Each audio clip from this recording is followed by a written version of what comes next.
How's it going, guys? My name's Wilson. There was no surprise. Anthony Edwards out of the University of Georgia, selected number 1 overall in the 2020 draft, anticipated to be one of the weakest classes in recent times. I don't expect many game-changing franchise players. The least hype I've been for a draft alongside the 2013 class from all my years watching hoops, OKC a bunch of draft picks for the future. Let's take a look at the winners and losers of this draft. Starting with the winners, the Minnesota Timberwolves, Anthony Edwards, the better fit over Wiseman and Ball, alongside D'Angelo Russell and Karl Towns, a scorer with athleticism. His basketball desire many questions to be asked, but won't even have to be the first or second option. A guy who can fit in as a role player, has all the physical tools and the NBA body, will have some inefficient nights, but will need to put in more work. Also getting back Ricky Rubio, a veteran guard, a nice addition. Rubio allowed Devin Booker to have his best season and help out the Suns, knowing his role. With Russell and Edwards playing off the ball, the Wolves should at least be a better team. Another winner, the Charlotte Hornets. LaMelo Ball, in my opinion, the biggest upside in this draft, has all the tools to be a future superstar. At 6'7", 6'8", can play the point, elite ball handler, and has great vision just like his older brother. Devontae Graham will play off ball. The franchise still needs a lot of work to rebuild. Thankfully, many of their overpaid vets expiring contracts. Ball will likely be very inefficient and shoot 40% from the floor his rookie year, but fearless and not hesitant to shoot, very confident and has swag to his game, not passive like Lonzo. Will have the opportunity to be the face of the Hornets franchise. Michael Jordan can also finally absolutely destroy, abuse, annihilate, and humiliate LeVar Ball one-on-one any day now. The Detroit Pistons, picking 7 and 16 overall, Killian Hayes, one of my favorite players in this class, very exceptional point guard, great passer, lefty, has a nice step back jumper, similar to D'Angelo Russell, will make many mistakes with the turnovers at first, but being in a franchise that's finally looking to rebuild, Hayes will have plenty of time to develop and learn from his flaws. Getting rid of Luke Kennard's just a sign to start super young and fresh. Also landed Saddiq Bey out of Villanova, a 6'8" small forward, potential excellent 3-and-D guy, shot 45% from behind the arc last season, could also end up being one of the better players this draft. The Dallas Mavericks, selecting Josh Green out of Arizona, 18th overall,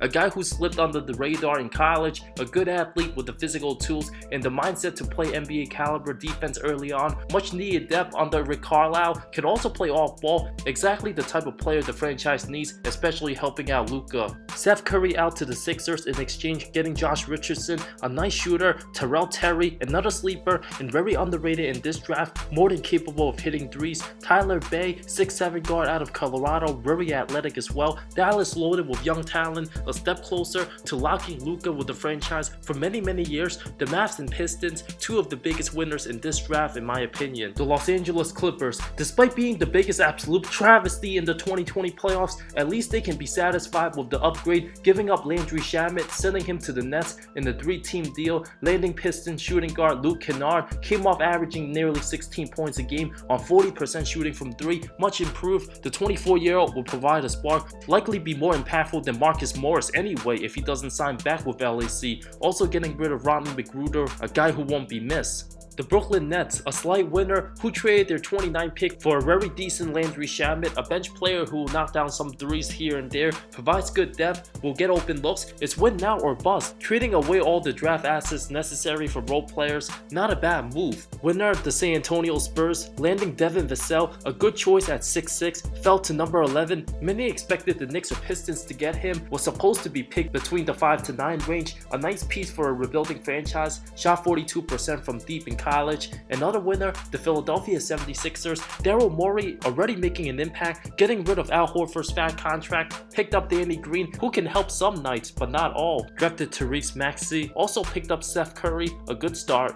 On to the losers. Sad news for a guy who's a winner. Prayers to Klay Thompson and the entire Golden State Warriors team. Hopefully his injury is not too serious, but not looking too good. Apparently his Achilles, announced a few hours right before the draft, a gut punch to the Dubs, missing their 3-and-D specialist for potentially an entire season. The 30-year-old hasn't missed more than 9 games in a year before tearing his ACL in the 2019 finals on his left leg. A setback, the results can determine the outcome of the Warriors' entire season. Hopefully it's not over over before it started, this time the injury on his right leg. It would be absolutely terrible if it wasn't Achilles. The team's nowhere near contention without their all-star shooting guard. The New York Knicks, an absolute travesty of a franchise, especially with the lottery the last 2 decades, with all the hype around Obi Toppin, his highlights, slam dunks, and athletic ability. So what? He's already 22 years old, draws many comparisons to Amari Stoudemire, but guess what? Amari averaged 26-9 at 22 for a 62-win team in contention. Will Obi's team even win half as many games? New York desperately needed a point guard in the worst way possible. The franchise will just continue signing power forwards after power forwards and should just use their starting 5 as all power forwards when they're out of the playoff picture for next season.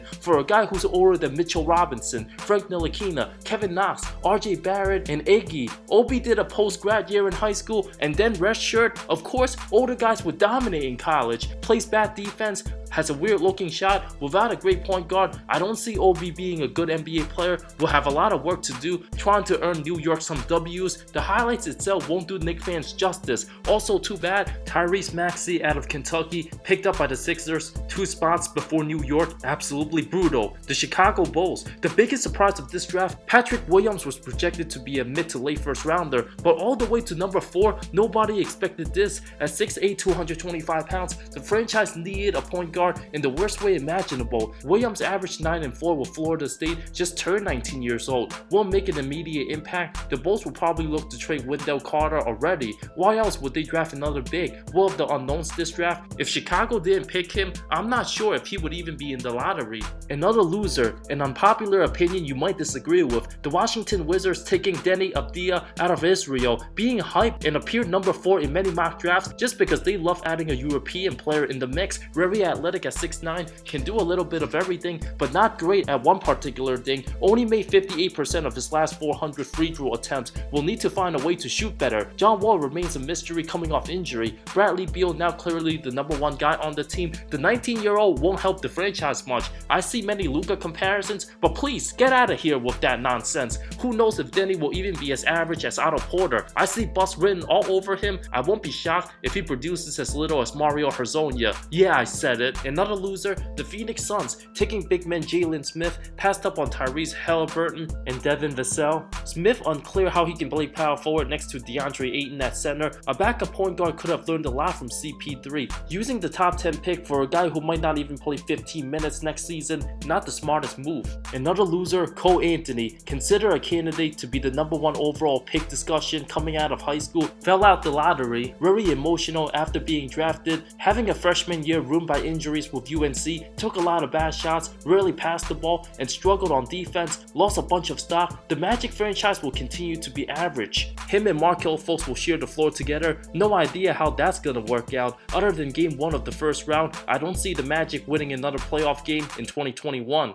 Those were my quick thoughts from the winners and losers of the 2020 NBA draft. Let me know your thoughts on this draft in the comments below. Thank you so much for watching this video. I love all of you. See you next time.